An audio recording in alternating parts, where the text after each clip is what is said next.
तो हमारे सनातन धर्म में समय के कालखंडों को 4 युगों में बांटा गया है, सतयुग, त्रेतायुग, द्वापर और कलयुग, जिसमें कलयुग को मानव जाति के लिए सबसे श्रापित योग कहा गया है।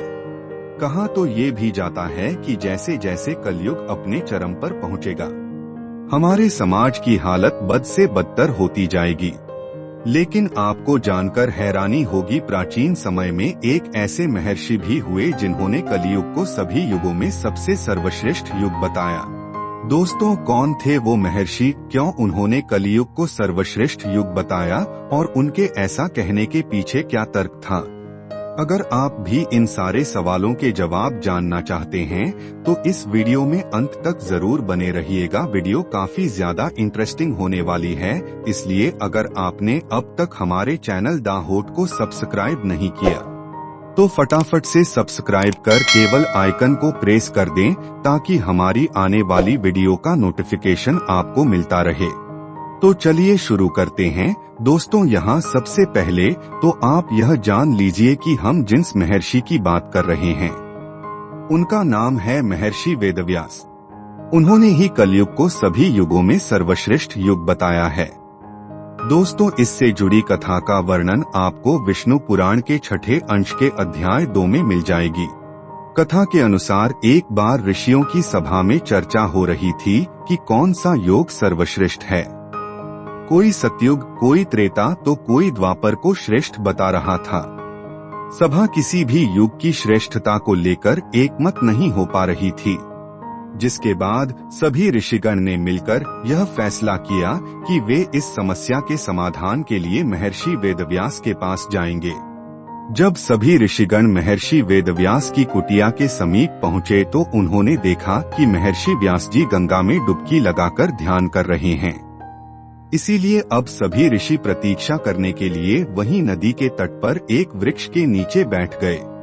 कुछ समय बाद महर्षि व्यास ध्यान से उठकर जल में खड़े हो गए और फिर उन्होंने जल में डुबकी मारी और ऊपर आने पर युगों में कलयुग वाहनों में शुद्ध और इंसानों में स्त्री श्रेष्ठ है जपने लगे। माँ ऋषि को ऐसा करते हुए देख यहाँ ऋषिगण कुछ समझ पाते उससे पहले ही व्यास जी फिर डुबकी मारते हैं और ऊपर आकर कहने लगे, शुद्धतम श्रेष्ठ हो और तुम ही धन्य हो।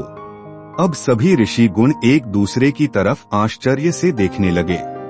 वे कुछ कहते तब तक वेदव्यास जी गंगा में तीसरी डुबकी लगाते हैं और वो स्त्रियां ही साधु हैं और उनसे धन्य कोई नहीं है। गंगा तट पर वृक्ष के पास बैठे हुए सभी ऋषिगण महर्षि व्यास के इस व्यवहार पर आश्चर्यचकित होकर आपस में बात करते हुए कहने लगे कि अब तक तो हम लोगों ने सुना था कि युगों में कलयुग श्रापित योग है और जातियों में ब्राह्मण ही है, तो फिर व्यास जी ये कौन सा मंत्र जप रहे हैं? सवेरे ऋषि इस पर सोच विचार कर रहे थे। तभी व्यास जी नदी से बाहर निकलकर अपनी कुटिया में चले जाते हैं।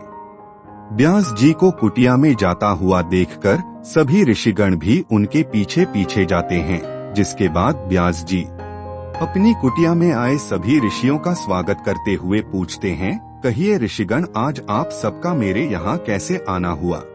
जिस पर ऋषियों ने कहा, महर्षि, हम आपके पास एक समस्या के समाधान के लिए आए थे, लेकिन आप नदी में डुबकी लगाते समय इस मंत्र का जप कर रहे थे। उस मंत्र ने हम सभी को असमंजस में डाल दिया है। आकर कलयुग सभी युगों में श्रेष्ठ कैसे हुआ? कृपया करके आप इसका जवाब दें। ऋषियों की बात सुनकर व्यास जी ने कहा, हे ऋषिगण, इसमें असमंजस की क्या बात है?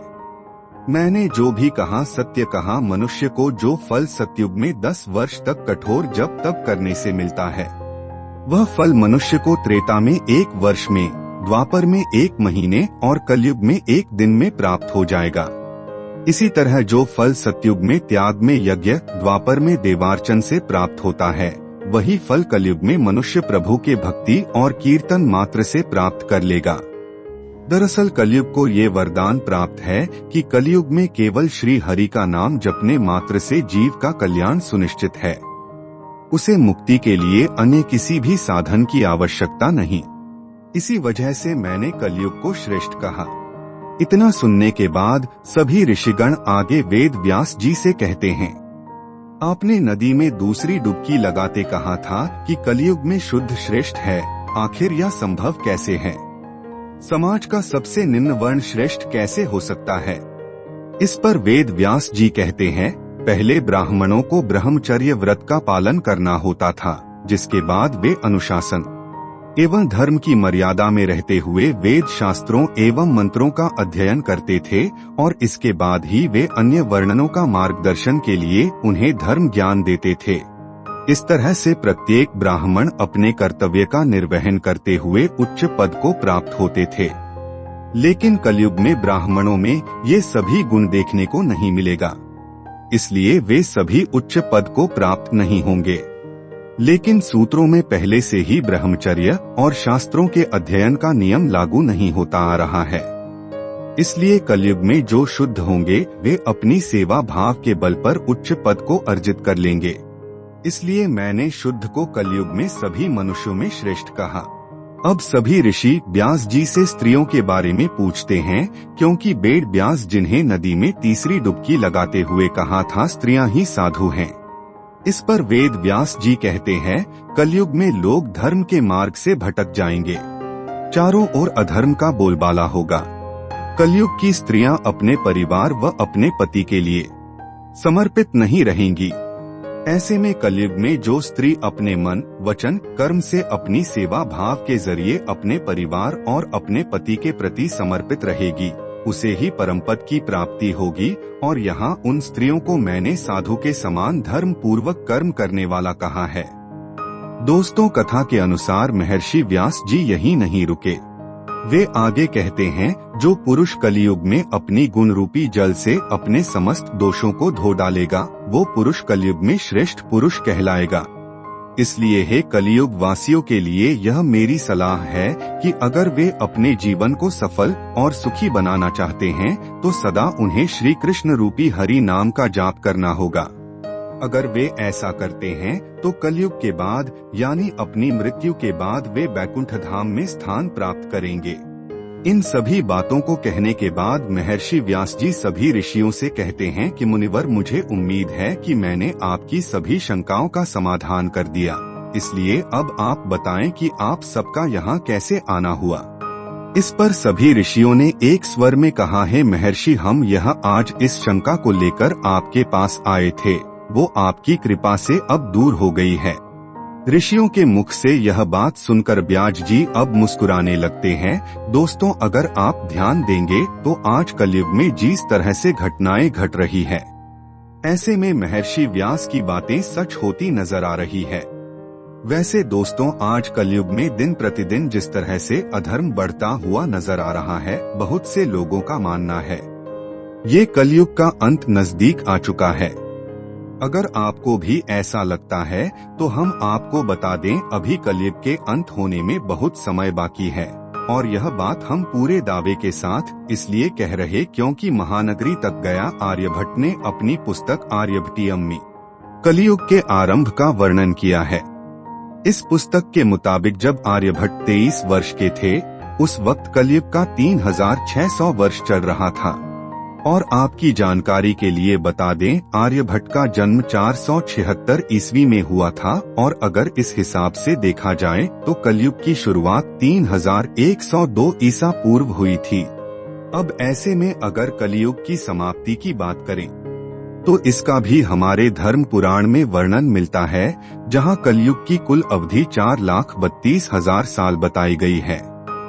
और जब आप इन सभी आंकड़ों पर गौर करेंगे तो आप पाएंगे कि 4027 के बाद कलयुग और उसके साथ ही संपूर्ण मनुष्य जाति का अंत हो जाएगा और एक बार फिर से नए युग की शुरुआत होगी, जिसे सतयुग के नाम से जाना जाएगा। दोस्तों, श्रीमद् भागवत पुराण के 12वें स्कंद में भी इस बात का जिक्र है कि कलयुग के अंत और सतयुग के संधि काल में इस धरती पर भगवान विष्णु अपने कल की अवतार में अवतरित होंगे। इस समय में वे धरती पर से पापियों का संहार कर देंगे, जिसके बाद धरती पर भयंकर प्रलय आएगा और यह प्रलय ही धरती पर से संपूर्ण मनुष्य जाति का अंत कर देगा। तो दोस्तों, इस वीडियो में फिलहाल इतना ही। उम्मीद है अब आप समझ गए होंगे कि किस ऋषि ने और क्यों कलयुग को 4 युगों में सर्वश्रेष्ठ कहा है। दोस्तों, हमारी आज की यह पेशकश आपको पसंद आई हो तो वीडियो को लाइक करें। इस तरह के और भी अमेजिंग इंटरेस्टिंग वीडियोस देखते रहने के लिए चैनल को जरूर सब्सक्राइब कर लें।